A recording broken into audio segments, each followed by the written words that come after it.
I am heavy bored.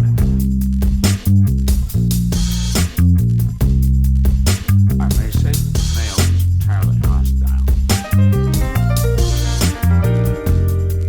No! Resources. Life, friends, is boring. We must not say so. Welcome to another episode of Heavy Bored. I'm Andrew Whitstadt, and this is our first workshop episode where we discuss all things workshops, horror stories, ideas, solutions, problems, anything that would come up in terms of kind of a creative writing pursuit, any type of structure or any type of idea. And we got an email. We got our first email here, and they don't have a workshop horror story to share with us, but it is a listener that wrote in and wanted to say a few things about not just the podcast, but the creative writing world and specifically the workshop structure itself. So I'm going to read you an excerpt I've asked with permission from the listener. And we're going to go into a few ideas that they raise. I think this listener emailed in, and they raised, I think, a couple good points for discussion when it comes to workshops. And I think a good jumping off point, especially in terms of broadening a discussion on workshops, that it's more than just individuals sitting in a room. There's a cultural issues, there are cultural benefits, there are the fact that universities have kind of a monopoly on it that has issues, all these different things that can be discussed in the context of writing workshops. Let me get a sip of coffee here. And I'd like this, listeners, if you have an idea about this, you hear something that makes you think, please write in about it. Again, send that into heavyboredpodcast@gmail.com. That's where you can reach me. And let's get into it. So let me read this. I'm going to go a little bit here. The listener wrote, I think there are some podcasts in the literary space that produce good content, or at least possess good interviews with authors who make for interesting guests. Still, there aren't any I'm aware of that are more informal and approachable for people outside of the literary world, aside from Heavy Bored. Thank you very much, listeners. Right? I appreciate that. It really is great to hear. I'm not exaggerating. The email continues. It's fun listening to different perspectives on books and authors removed from academic spaces. I have an MFA and I'm pursuing a PhD right now, and I find that distance from workshop culture invaluable. And I have more to read about this, listeners, but I just wanted to talk about this section first. The listener writes in academic spaces, where they talk about academic spaces. What do we mean by academic spaces? I think what this listener is referring to is the fact that universities have a monopoly on the writing workshop. And that used to be great. That used to be a way to ensure that writers could make a living while still kind of being immersed in their field. But now it's become a hazard. And it's become a hazard where they call it any specific reference to what is called workshop culture, right? Workshop culture. What do we mean by that? Or what do you think, listeners, somebody would mean by workshop culture? I think they mean there are rules, right? There are rules to what can be submitted to a workshop. There are rules to what can be said in a workshop, right? There are sensibilities. And of course, this is the thing you're not allowed to say, but it is all political sensibilities, usually DNC sensibilities, as I've mentioned before.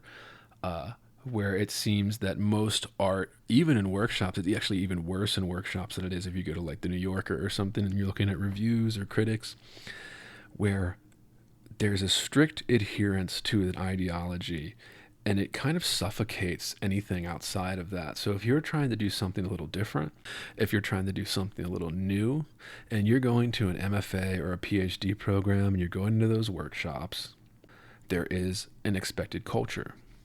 That means that if you write something that you're a little nervous about, or that goes to a certain place that people are uncomfortable with, you will get reamed out in the workshop. And that'll discourage you from wanting to write that piece, right? There are words that are off limits.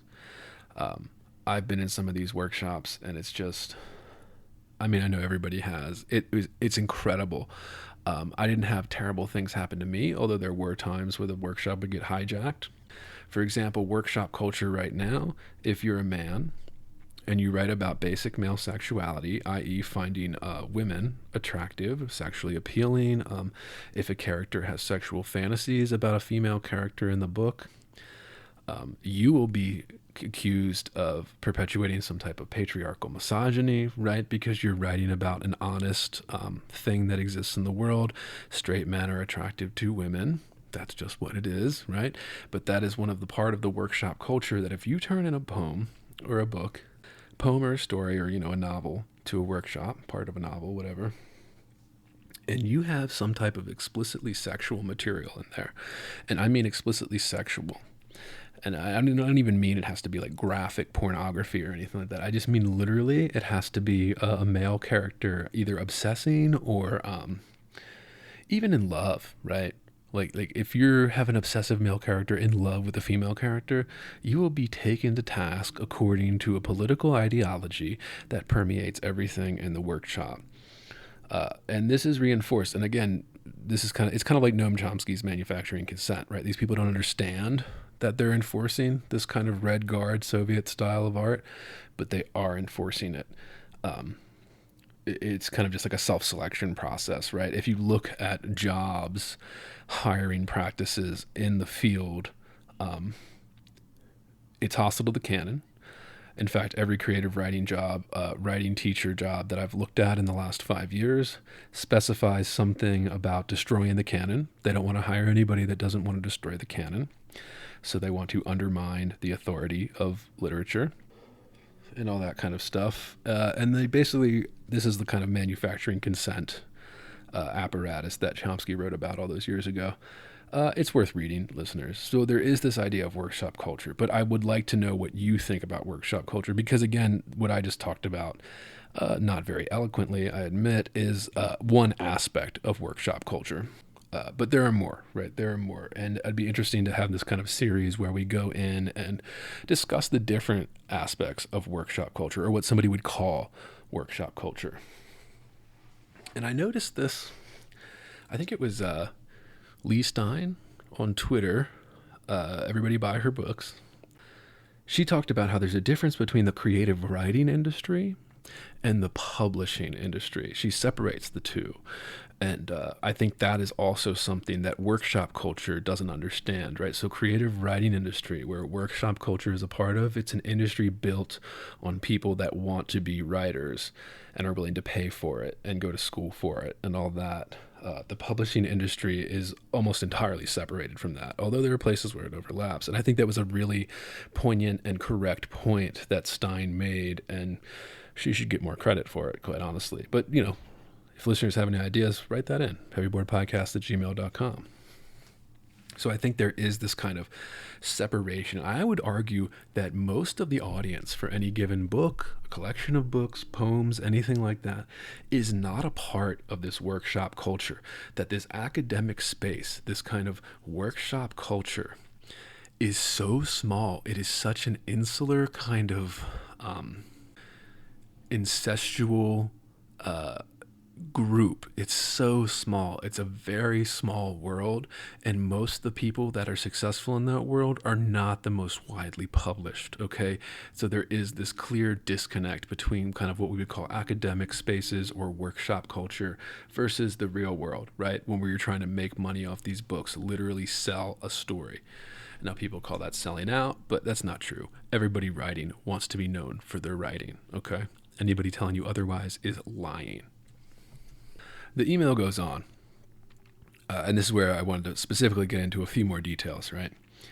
Unfortunately, I don't have any workshop horror stories to share, but I do want to hear some. I find that subject fascinating, given that I've participated in and run so many by now. I feel that there are issues, but the academic world is misdiagnosing them. I've witnessed a number of interviews for visiting assistant professor gigs, and every applicant has identical complaints about workshop structure. And they have in parentheses here, we need to value the workshop's voice, and basically provides the same non-solution to the issue. and act as if their non-solution was one they conjured up independently. It's so difficult because some workshops do go terribly, but I feel that that has way more to do with the composition of a particular workshop than the structure. Again, thank you for this email, listeners. There's a couple things I want to point out here. When we talk about the composition of the workshop and kind of when a workshop goes south, a workshop goes south because of the workshop leader, the instructor, a lot of times the tenured professor that is leading the workshop. They are the sole authority in the workshop, and that's the bottom line. Now, this is all wrapped up into kind of workshop culture, academic spaces as well, but there is a kind of common thread in the pedagogy that is coming out of academia right now, particularly around writing instruction, because most of it is an evidence-based, by the way, but there's this continuing trend towards what they call student-centered learning, and this is baked into the pedagogy. If you pick up any of the good, like the big pedagogy books written in the last 25 years, they're talking about this kind of made-up bullshit where they say it should be student-centered and not instructor-centered. That's not true for workshops. That's not true. I had a lot of instructors that would say things like, well, it's really about your peers in the class, but it isn't really about the peers in the class. I get what they're saying, that the peers in the class do most of the work of a workshop, but that is, I think, shrugging off the responsibility of an instructor in the room. The instructor is the law. The instructor stops something from going too terribly. The instructor stops people from berating another student. Although nowadays, I've heard many horror stories from friends, usually in person at a bar when they tell me this, where the instructor joins in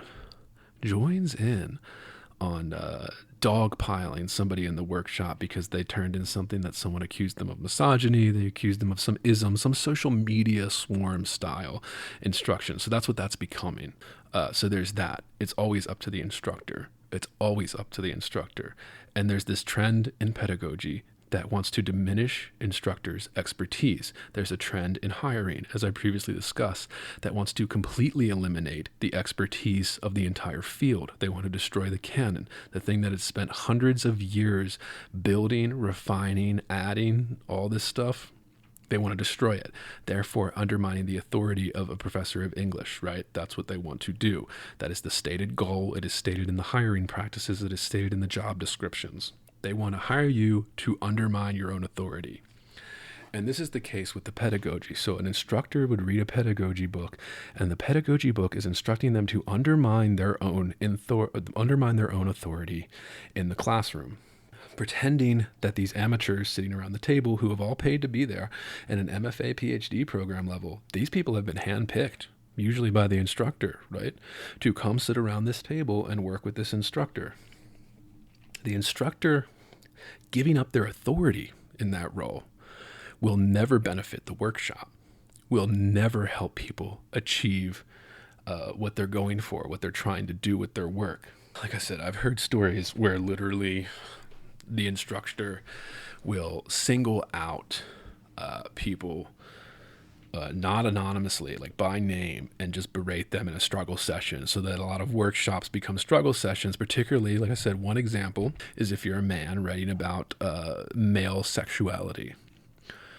You will always be hit over the head with that bat. They will pull it out. Somebody will pull it out. Somebody who's, 20-some years old, probably never had sex in their life, is going to tell you that you're misogynist, that you're not, that you're degrading women, reducing them to sexual objects, so you're not allowed to find women sexy, right? All of this. It is baked into the cake. And the instructor will usually allow it, which is a problem with the instructor. So there's that, right? That's one aspect of it. The other thing I'll talk about, and of course, this has to do with something that they would call the creative writing industry. Because of the instructor, there are certain types of workshops. So I've heard about this from friends who were in PhD level workshops, PhD level creative writing workshops. And what happens is the instructor is so lazy and doesn't want to do their job.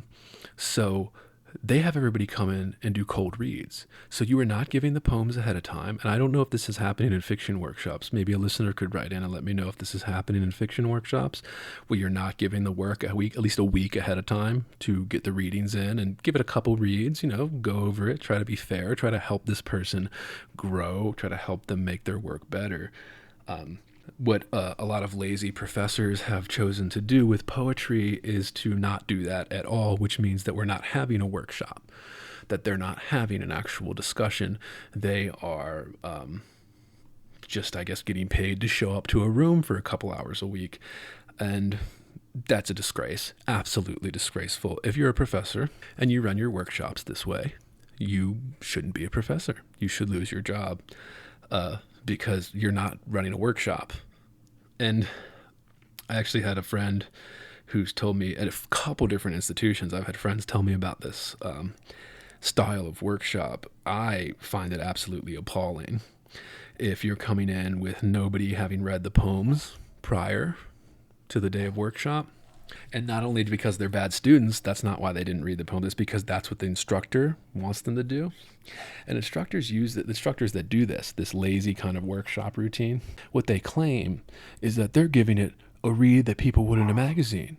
Nobody's going to read your poem more than once. Nobody's going to read your story more than once, so it only matters for that one read.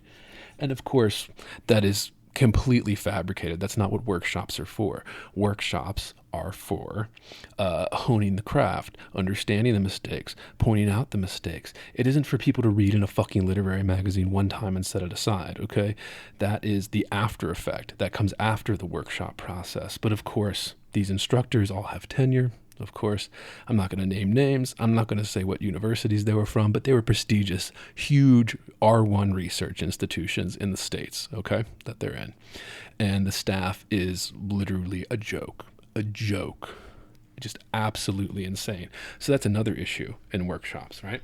Just complete disregard for the time it takes to write something like this. It's built into the course that people do not give you the time of day. And it's so appalling. It's so appalling that these people call themselves creative writing instructors. They're just lazy. They've lost it. They're just enjoying tenure at this point, or that's what they were taught to do because it's baked into the pedagogy, right? And nobody cares. Nobody does anything. Nobody faces any consequences. I've said this before in a few episodes that keep in mind, workshops have their place. I don't want to just be like shitting on workshops, especially if we're doing a series like this. I don't want to just be shitting on them.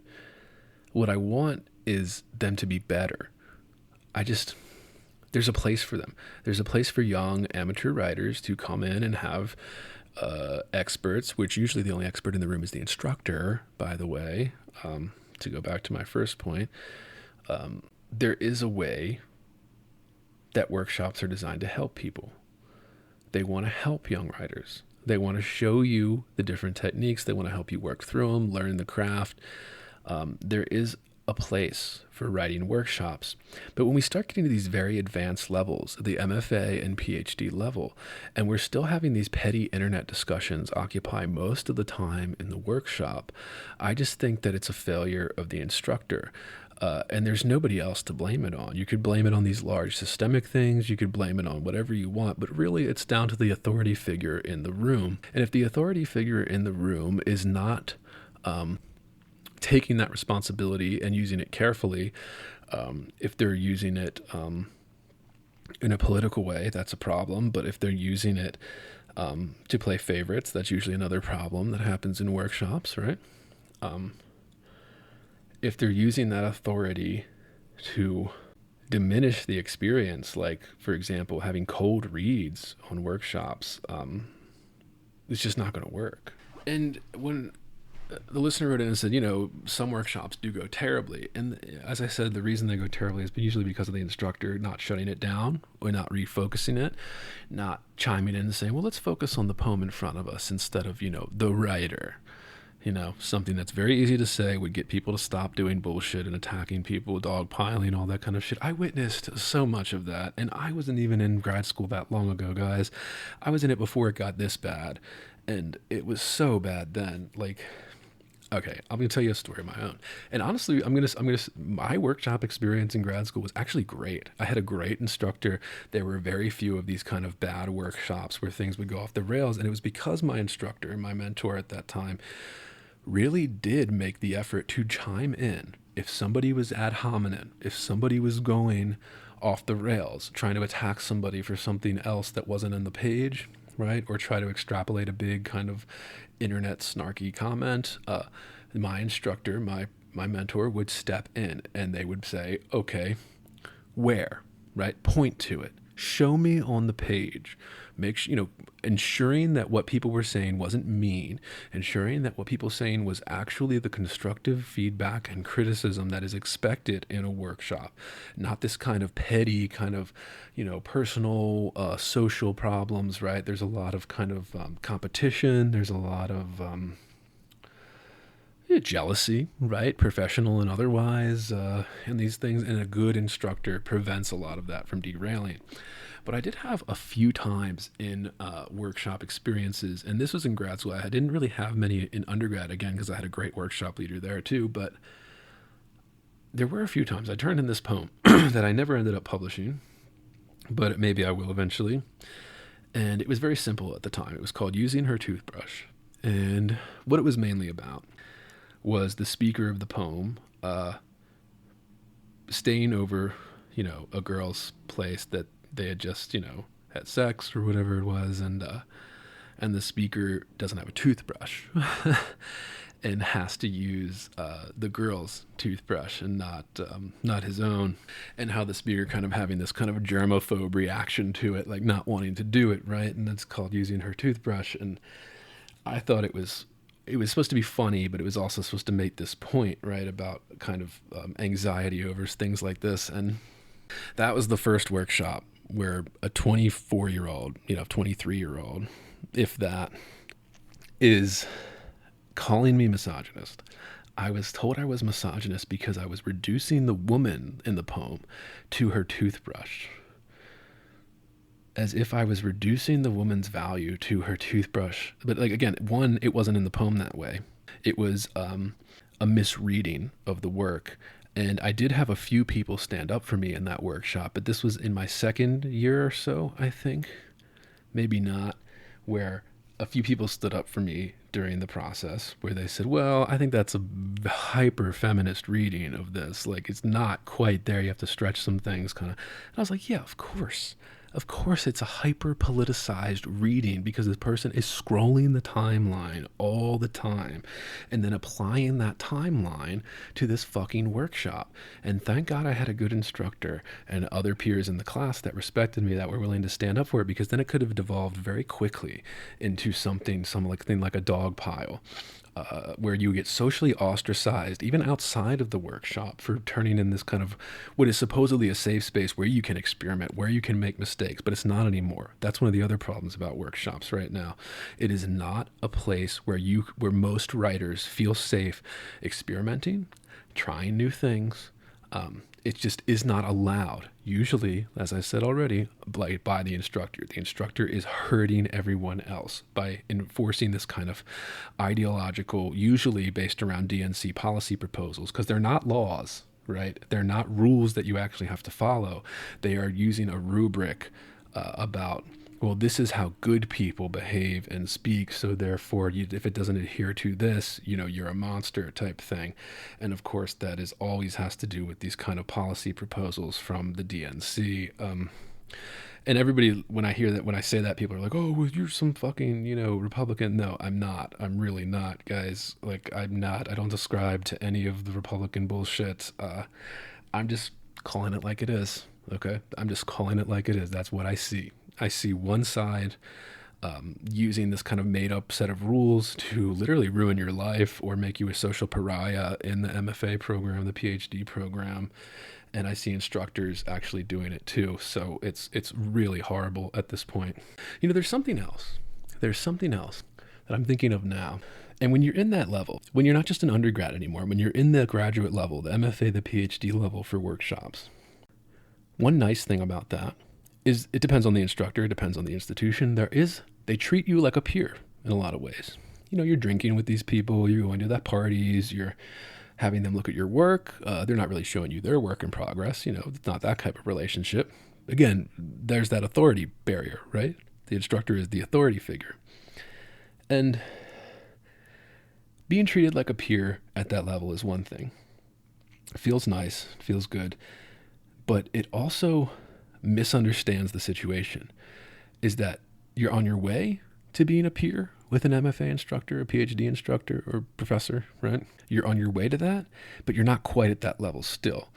And there's this idea of, I don't know, kind of encouraging these kind of personal friendships. And I think sometimes there's a benefit to that, encouraging those types of friendships. There's also a negative aspect to that. When if you're too friendly, if you're, it's like parents almost. If you're calling your parent by their first name, maybe the relationship isn't quite what it would be in terms of the authority figure and the person that has to follow the authority figure. So maybe there's that, a little bit of barrier. I've known friends that had issues, especially male teachers, if you want to get a drink with your students. So let's say you have, 10, 15 creative writing students, probably distributed among the, men and women, probably 50. Honestly, nowadays in MFAs and stuff, it's probably like, 70-30 women to men. But if you're an instructor, a teacher in a program like that, and you want to have your kind of one-on-one meetings to discuss, you want to invite them out to a drink, right? I've heard horror stories of perfectly innocent professors. They will ask their students to come, let's meet here and we'll discuss some stuff over drinks, over a coffee, whatever it is, if they're not on campus. And I've heard horror stories of female students complaining about that. If it's a male instructor, if a male instructor is going to ask a male student out to a bar, that's one thing, right? To discuss their stuff. If a male instructor is asking a female student out to a bar, well, it's a very different situation, isn't it? And this is what I mean. So there's this kind of rules that people are very rigid about, and they're all coming from this political, not laws, not rules, but ideology. This kind of wishful policy list is what it comes from. And that's why I think it's so important to mention. I'm sure there's plenty of people that have had the same experience. So then, because a student complained, I've seen instructors just not able to have drinks with anyone, right? So that level of coming down, the barriers coming down, and you developing kind of a more personal friendship with an instructor, a mentor, just can't happen anymore. It's not allowed. And it's not allowed not because it's not right or because it's not beneficial, but it's not allowed because of these made up rules about gender politics, about sexism politics. Like, you can't just be a well-meaning person. So now nobody can have it, right? So what the story I heard was that instructor now doesn't ask anybody out for drinks because, of course, they got accused of being sexist because they felt uncomfortable asking the female students to go out to drinks because it automatically implies this kind of dynamic. And, I think this is what the listener means when they're talking about workshop culture, right? And how a podcast like this can help us take a step back and say that, that's one tiny aspect of not just the creative writing world, but the entire artistic world. And there are better things we can do with our time.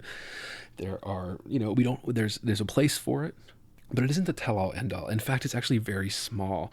And everybody that's obsessed with that world, you're not going to get a job, okay? Even people getting PhDs, I know this. Oh, maybe you won't. Maybe if you have a PhD and you got a job, please let me know so I'm more informed on this. There will be no jobs for you.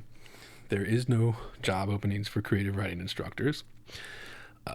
If you have a PhD, you will be ended up teaching composition and rhetoric the rest of your life. Those are the only jobs available, by the way. And nobody buys these types of books. Less people are buying books, period, but they're really not buying these kinds of what they would call workshop culture or academic culture books. They're buying nonfiction. They're not buying creative poetry books. They're not buying experimental fiction books. They're not buying artistic kind of literary books. They always bought less. People always bought less literary books than poppy books and stuff like that.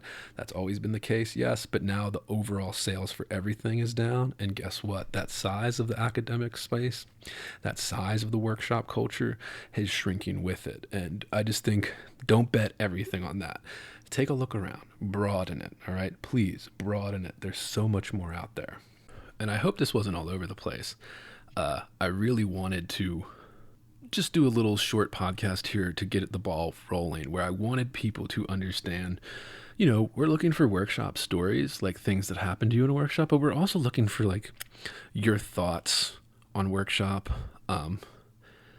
what you think's wrong with it, what you think's great about it. Like this doesn't have to be negative. I know a lot of times with social media, everything gets negative or it comes off negative. Shit, I find myself going into it too, where I'm just like, fuck that, but then I look back, I'm like, why did I say that? Like, well, I don't really think that, like why did I say that? It was in the mood, right? You just kind of follow the crowd. There is some of that, and that's kind of unavoidable for most human beings. But yeah, I don't know. Again, my best advice usually is trust your gut. Trust your gut. Do not, if you believe, now this isn't true for amateurs, right? Like if you're an amateur and you're just getting into this, that's one thing, you don't know quite how to trust your gut yet. Okay. But when you're in the MFA level, when you're in that PhD level and you've had training in this and you've worked a bunch of poems, you've written a couple books that haven't been published, you've written a whole collections of poems that haven't been published, or maybe they fail, maybe they're bad. Shit, I did. And when you get to that level, there is a level of trusting the gut, right? That only you can create art you want to read and see. And to do that, you have to trust yourself. And again, this is why I specify amateur versus kind of a more seasoned writer, because if you're an amateur, you do need this kind of workshop structure to help you, hold you accountable to the standards.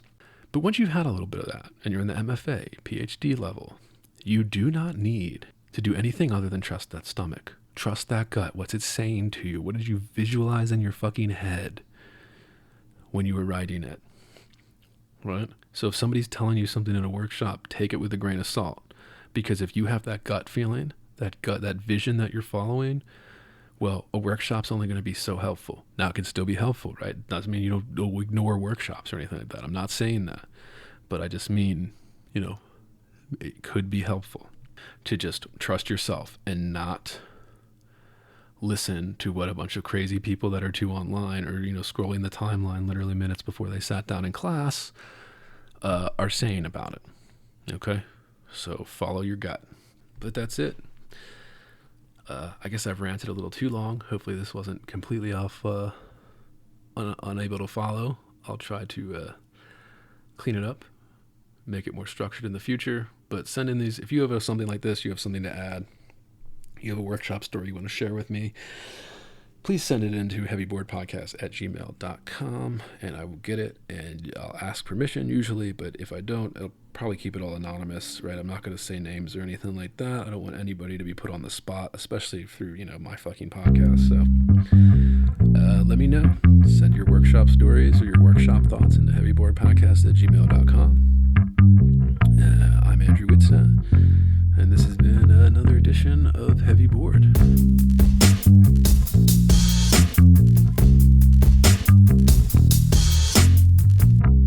Heavy. Bored. Heavy. I am heavy bored. I may say the male is entirely hostile. No! Resources. Life, friends, is boring. We must not say so.